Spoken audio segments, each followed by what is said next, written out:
Why Florida State's defensive transfer portal class is a home run.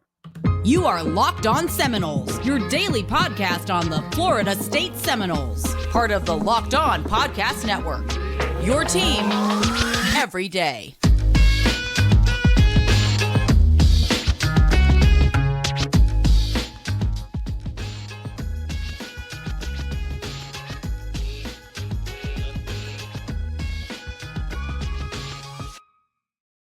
Welcome back into another episode of Locked On Seminoles. I am your host, Brian Smith. You can get this podcast wherever you get your podcast for free and on YouTube, part of the awesome Locked On Network, your team every single day. So please hit that like button, hit that subscribe, and share this podcast. And it is brought to you today by FanDuel. FanDuel, America's favorite sportsbook. Today's episode is brought to you by FanDuel. Make every moment more. Right now on FanDuel, you get $150 back in bonus bets guaranteed when you place a $5 bet. Visit FanDuel.com/lockedon to get started. All right, here's the deal. If you take nothing else away from this podcast, know this. At D-line, linebacker, and at cornerback, the three spots that Florida State has seen players come and or go, Florida State is doing a tremendous job in the transfer portal so far. Obviously, it's a long way to go. It's still January. But you really can't knock Mike Norvell and his staff. They've done a great job. And here is the crux of it.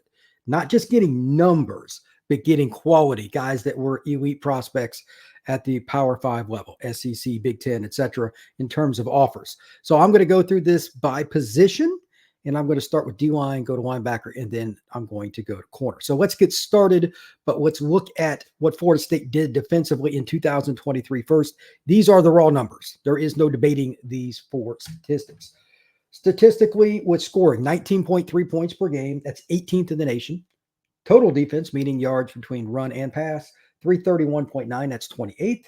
The run defense was the weakest of these four categories, 152.2 yards per game given up by the Noles, 72nd. But then the pass defense, 11th in the nation, 179.7. So it's hard to improve upon those numbers, but obviously there is an opportunity. It's a new year. It's a new scheme, everything, because even if it's the same coaches, you got different players. You got to adjust to them. And Florida State, as we're about to get into, did do just that. Let's talk about the players that are walking out the door at D-line first, and we'll go to the players that are coming in. Dennis Briggs, Gilbert Edmond, those are two guys that played quite a bit. Briggs, a D-tackle, Edmond, a defensive end. Malcolm Ray played a little bit. He was a D-tackle. And then Tifosi, I forget how you pronounce his name. He was a kid that didn't play a lot. He's transferring as well. On the incoming side, this is where it's interesting. You never know where you're going to get players. Obviously, DJ U's coming in to play quarterback from Morgan State. They also have picked up Sione Lolohea. I believe that's how I pronounce it. 270, a defensive lineman. You could never have enough D linemen. You're going to hear me say that about corner. Those two things I just about always mention in every podcast because it's just true. Getting him's a really big deal. He's a guy that's been a consistent contributor for them. They also got Grady Kelly out of Colorado State. They got Marvin Jones Jr., who's been discussed on this podcast and probably about every other outlet that covers Florida State in some way, shape, or form. And I'm going to probably completely butcher this name, but DeRoche, he's from West Virginia, another defensive lineman. Here's the key to this. They got numbers. They got a high-quality guy from Georgia in Marvin Jones Jr., who's actually a FSU legacy. His father, obviously, a tremendous football player in Tallahassee and with the Jets. I think this is about as good as it's going to get. I gave it an A- just because they did lose Briggs and Edmond. You know, it's a combination of the two. But really, getting four guys that have all contributed in some way, shape, or form at the college level and or were high recruits is pretty good, especially in the short amount of time they did it. I'm really impressed, not just with getting these players, but from my experience, that means there was a lot of planning ahead. You're not going to just win these battles just suddenly if you didn't have a plan. Any business model must have that. Florida State's coaching staff, kudos to you for getting out there. Okay, who do we like? What do we need to sell them on, learn about them, etc., and make it happen. In such a short window, in a few weeks, that's pretty good. So I gave it an A-, and I'm going to say this multiple times during this podcast, but the next transfer portal window, there are multiple, is the 15th of April through the 30th. Who knows who will be in then, but Florida State still has a chance to improve at every one of these positions. Could they use another D tackle or something like that? Of course. And as a bonus, remember, Jackson transferred and got the raw end of the deal with the NCAA last year. I'd imagine at defensive tackle, he's kind of like a transfer now, really. That's going to help too. You're going to have some big bodies up front, a little more speed. I would assume Marvin's going to play. But Florida State did really, really well there, and that's really important. Also, this is important to think about. Florida State is getting guys that can get up the field and rush the passer. In the ACC, there's some good quarterbacks. They got to do that. All right, let's move on to linebacker. This is a unique scenario for Florida State. Florida State had really experienced linebackers last year. 2 of the 3 are gone, and at one point, it looked like all 3 because DJ Lundy, he has allegedly withdrawn. And until I see the paperwork and it's official and Mike Norvell literally talking about him in spring practice, I don't put a lot of stock in it because the transfer portal is a weird deal. But Lundy is supposed to be back. I don't know anything more than that. Again, because of how this works, you just don't know. But he was the first guy off the bench, and he was one of the highest rated players in college football for like stop rate, not missing tackles, etc. He's really talented at it. He's going to get a shot now. And the other part of this is Shawn Murphy, the elite recruit from a couple of cycles ago that came out of Virginia, signed with Bama, is going to be with the Noles. That's a big pickup as well. And here's the deal. 6'2", 230, 225, something like that. He could probably play in or out. His high school film was outstanding. It did not work out for him short term at Bama. He had limited stats, but he's going to be a redshirt sophomore this next year. And I do believe that Florida State's going to find a way to get him on the field. Nowhere around it, Florida State's weakest position in terms of the depth chart is linebacker going into next year, just based on numbers. Not saying talent, but they just don't have enough players. I think that he's going to get a chance to play. Is he going to start or whatever? I have no idea. But that's why you go through spring ball to earn that opportunity. Can't take away his physical traits. This was an elite recruit, 4 or 5-star kid, depending on the service. And the guy had a Penn State offer. He had a Notre Dame offer. He had offers from all the SEC programs. Ended up at Bama, but now he is a Nole. So it's short term, and this is a bit of a cheat on me, but I've got linebacker as an A. They're only losing Dylan Brown-Turner. He didn't play a ton, and they're getting these 2. And I know I'm counting like Lundy as a get, but he was in the portal. Like he didn't plan to stay. So keeping him an experienced player that already knows your system, I cannot put a finite number on it. It is huge for Florida State. You need somebody that's already been in Tallahassee, who has played a lot, to help teach these other guys coming into the program that are recruits, younger guys, and transfer portal. Getting Lundy back is absolutely a coup for the Noles, as goofy as that may sound, because linebacker is uber complex now with all these spread offenses and helping guys line up. You get out of the place that you need to be, and it's a touchdown for the other team. That's why experience matters. With that, also note that there's going to probably be, I would say, at least one more guy they would have to get in spring. It doesn't have to be that way per se, but I can't imagine them not taking another guy, right? Like, if you didn't, what would be the reasoning? They still need numbers. There's going to be somebody else in that April window. So again, just like with D-line and like a corner I'll talk about in a few minutes, there's no reason to think that Florida State won't take at least one more. For now, I got it as an A. And you can't really improve upon that, but that's just based on what they have. I think that they're going to actually ascend, although I can't really give a better grade than that. Florida State will add at least one more piece. And it doesn't have to be somebody that has the experience of Lundy, perhaps, or not necessarily the raw talent that Shawn Murphy does, but getting another body, just the numbers, because linebacker is a position where attrition takes place, I think it is pretty important. We're going to talk about defense a little bit more, the secondary, and then kind of a big overview here in just a moment. But first, we want to take a look at FanDuel. FanDuel, America's #1 sportsbook. This is the new deal with the NFL playoffs right in the middle of it. It's been pretty fun to watch some of the side stories with it for me personally, especially with the Cowboys. Check it out, because the wrapping up of this season doesn't mean FanDuel is done. It's America's #1 sportsbook. Right now, new customers get $150 in bonus bets guaranteed when you place only $5 on a bet. That's $150 in bonus bets, win or lose.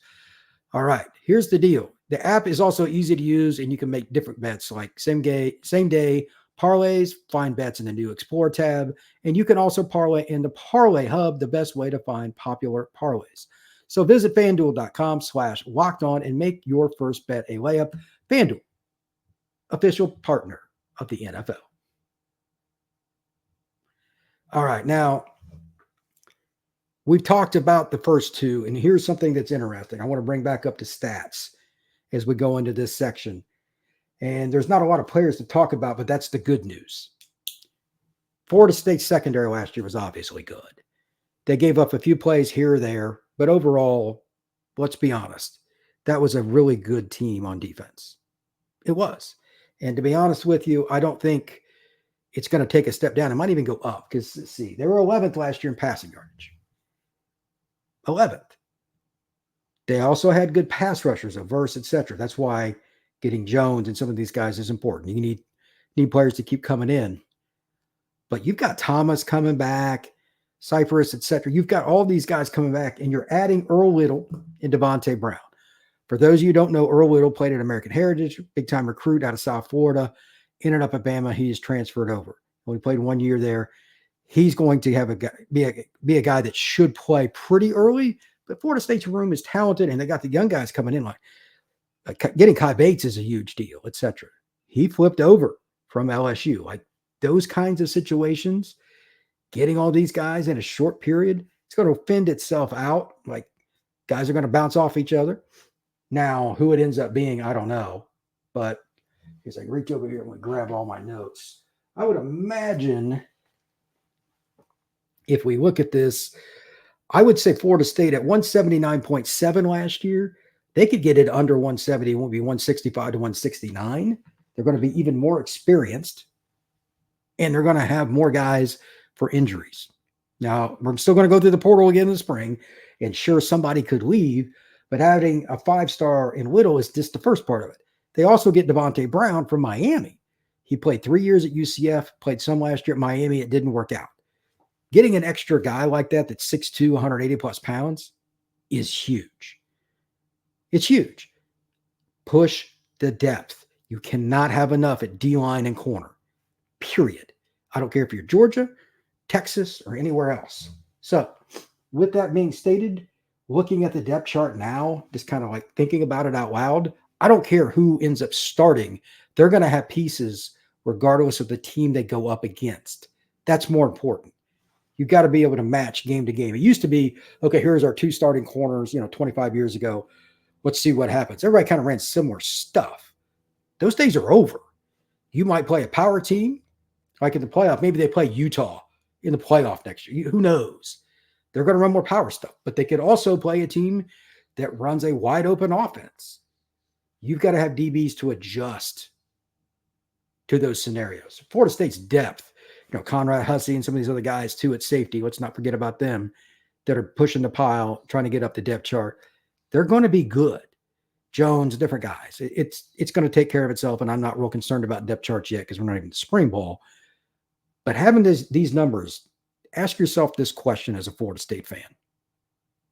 When was the last time Florida State had this kind of depth in the secondary? 5 years ago, 10 years ago? Was it the 14 or 13 season? I would imagine it is. And that was a team that won the title and it was ranked number one the next year. If you can't find those kind of guys consistently, you're not going to win at the highest level. You might make the playoff. You might get to the ACC title game. You've got to have NFL talent, and Florida State has some of that. Thomas is the guy that's probably the one I'm most curious about this next year. He's so long, and he played corner because he played safety for the most part when he was at Niceville in high school. Having guys like him, and they're not necessarily your number one corner, and you're bringing in other guys to compete, is just as good as it gets. Florida State's secondary has a chance to be top 5 nationally next year, in my opinion.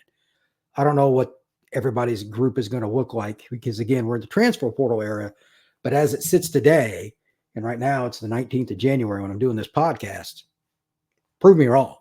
I think Florida State has a top 5 secondary going into the 2024 spring edition of the Noles. So with that, I'm going to bring up one last point before we go into an overall view of Florida State on the other side. With this, they might kind of flip the script. The secondary is going to pressure more. Not that they didn't play man this past year, but they're also going to be able to help the D-line in similar ways to the way that D-line helped the secondary this past year. Florida State could rush the passer. That's going to help. They'll be able to mix and match even more. With that being said, also mixing and matching is Gametime. Gametime. Download the Gametime app and check it out. Are you tired of buying tickets and seeing a price? And then when you go to pay, the price, let's say it was $50, is $70 or more. That's because of all the different tickets that have extra fees afterwards. With Gametime, you get your ticket price up front. You know what you're getting. The second part of that, you can look at your ticket right on the app with a couple of clicks, see where you're sitting, concert, football game, whatever it may be. You can do it immediately on the Gametime app. So download the Gametime app and check it out. Take the guesswork out of buying tickets with Gametime. Create an account. Use code LOCKEDON for $20 off your first purchase. Again, create an account and redeem code LOCKEDON, LOCKEDON for $20 off. Download Gametime today. Last minute tickets, lowest price guaranteed. All right. Last bit of information here. And I'm just trying to look at things realistically. Florida State has come a long way just since the time they played in the bowl game. The roster is changing. There are people coming and going. That's the new wave of college football. I'm not here to say any different. Ask yourself, I have two questions for you. Number one, did you think Florida State would be this far from that time of the bowl game with the roster, whether offense, defense, or whatever? This is broad. You can look at it however you want. Secondly, defensively, Florida State took a big step forward this past year.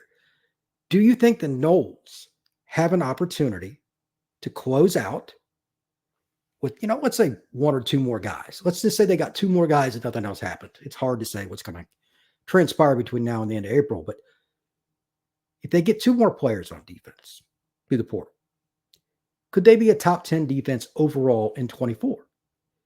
If you'd have brought that notion to me, say, even a week ago,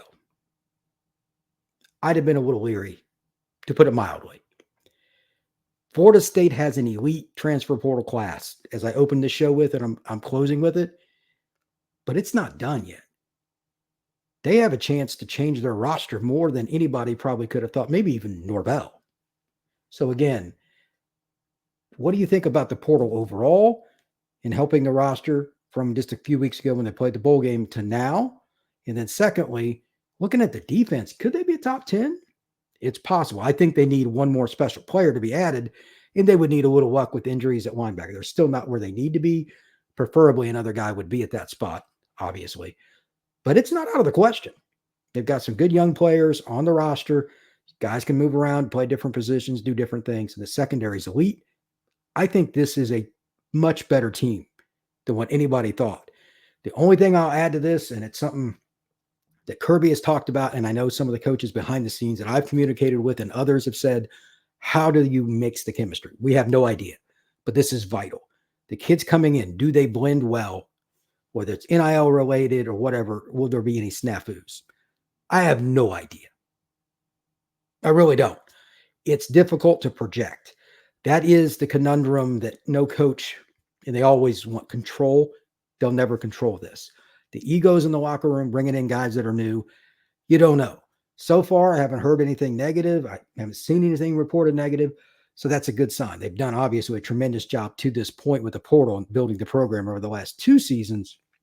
So why would I go and say anything other than I expect Norvell and his staff to have figured it out for a third consecutive year? But leadership changes, too, on the roster. So that's something to monitor. Obviously, you're losing a quarterback that was in your program. You're losing a running back early to NFL, et cetera, guys that you counted on. It's not easy.